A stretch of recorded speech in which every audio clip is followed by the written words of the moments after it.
മലയാളത്തിൻ്റെ മണ്ണിൽ പിറന്ന് വിശ്വവിജയിയായി ഒരു മേഖലയിലല്ല ഒട്ടേറെ മേഖലകളിൽ മാറിയ മഹാനായ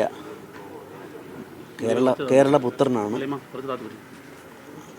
അങ്ങനൊരു ബഹുമതി അവകാശപ്പെടാൻ എൻ്റെ വിനീതമായ വിലയിരുത്തലിൽ മറ്റൊരാളെ ഉണ്ടായിട്ടില്ല എന്ന് തന്നെ ഞാൻ പറയാൻ ആഗ്രഹിക്കുന്നു.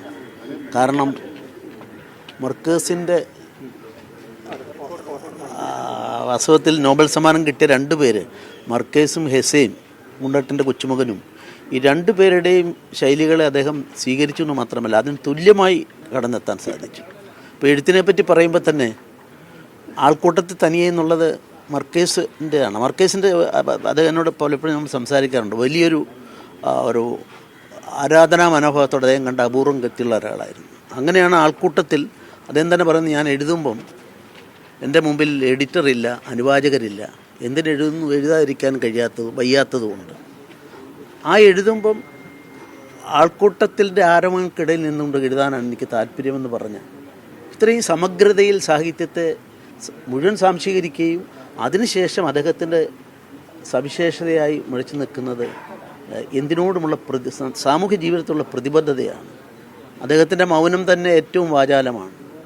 മൗനത്തിനൊരു വ്യാഖ്യാനം നൽകാൻ ശ്രമിച്ചാൽ അല്ല ഏറ്റവും കൂടുതൽ നമുക്ക് ആശ്രയിക്കാവുന്ന ഒരു വ്യക്തിത്വം അദ്ദേഹത്തിൻ്റെയാണ്. അദ്ദേഹത്തിൻ്റെ മൗനത്തിന് ഒരുപാട് അർത്ഥതലങ്ങളുണ്ടായിരുന്നു.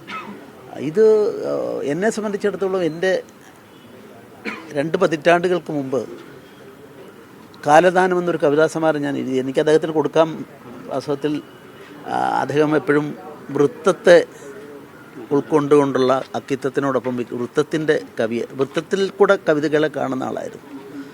പക്ഷെ എനിക്ക് എൻ്റെ എല്ലാം എൻ്റെ കവിതാ സമാഹാരം വൃത്തലംഘനങ്ങളുടെ ഘോഷയാത്രയായിരുന്നു. പക്ഷെ ഞാൻ ഇങ്ങനെ പറഞ്ഞിട്ട് കൊടുത്തപ്പം അത് എഴുതുന്ന അവതാരികയാണ് എൻ്റെ ജീവിതത്തിലെ ഏറ്റവും വലിയ പ്രചോദനം. എന്തെങ്കിലും ഞാൻ എഴുതിയിട്ടുണ്ടെങ്കിൽ അതിൻ്റെ പ്രചോദനം അദ്ദേഹമാണ് എന്ന് കരുതുന്നു. എന്നോടൊരു വാത്സല്യമായിരുന്നു. ഞാൻ ഓർക്കുന്നു, ഉന്നത്തിൽ കുഞ്ഞെന്നുള്ള രേഖപ്പെടുത്തിയിട്ടുണ്ട്. ഒരിക്കൽ ബേപ്പൂരിലെ കാൻഡിഡേറ്റായി വരുമ്പോൾ ഞാൻ ആ രാഷ്ട്രീയ പ്രസ്ഥാനത്തിൻ്റെ അമരക്കാരിലൊരാളാണ്. ആ സമയത്ത്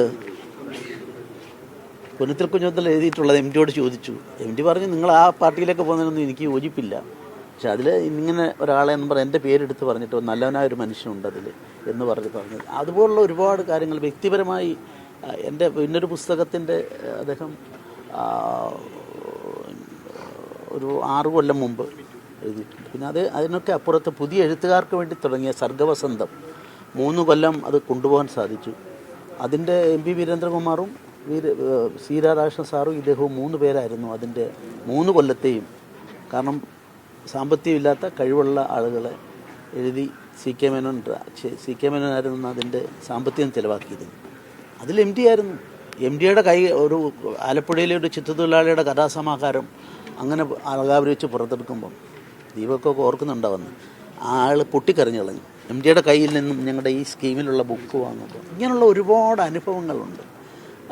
നമ്മളെല്ലാം അദ്ദേഹം അങ്ങനെ ആവശ്യമില്ലാതെ വ്യക്തിപരമായുള്ള ചർച്ചകൾക്കും അതുപോലെ വിമർശനങ്ങളും, കേരളം വിവാദങ്ങളും അപവാദങ്ങളും നല്ലോണം തടിച്ചുകൊണ്ടിരുന്ന നാടാണ്. പക്ഷെ അതിലൊന്നും പെടാതെ ഫൈറ്റ് ചെയ്യുന്നു.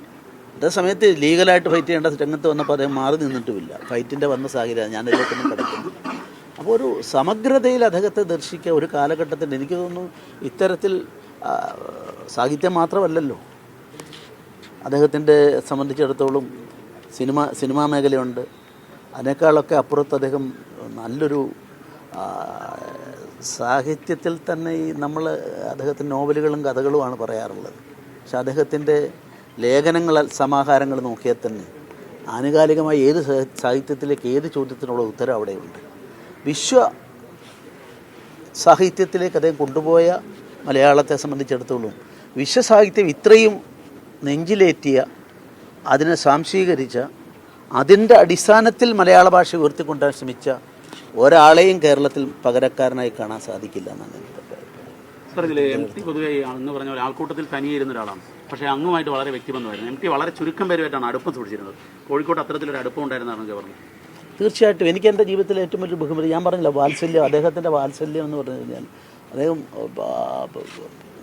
ഇപ്പോൾ ഈ അശ്വതിയുടെ വിവാഹ സമയത്തുള്ള കാര്യം ഞാൻ ഓർക്കുന്നു. അന്നൊരു ബന്ധ ഹർത്താലാണ്. അവർക്ക് ചെന്നൈന്ന് വരണം. അത് എന്നെ വിളിച്ച് പറഞ്ഞ് ഇങ്ങനെ എങ്ങനെ ചെയ്യാൻ സാധിക്കുമോ? ഞാനതിന് ബന്ധപ്പെട്ടവരെയൊക്കെ കണ്ടിട്ട് അന്ന് ആ വന്ന ആളുകളെ എല്ലാം കൊണ്ടുവരാനായിട്ട്, അപ്പോൾ അത്രയും ഏൽപ്പിക്കുന്ന ഒരു അടുപ്പമുണ്ടായിരുന്നു. പിന്നെ എൻ്റെ ആശയത്തോടൊന്നും, രാഷ്ട്രീയമായിട്ടുള്ള ആശയത്തോടൊന്നും അദ്ദേഹത്തിന് അനുകൂലമുള്ള ആളായിരുന്നു.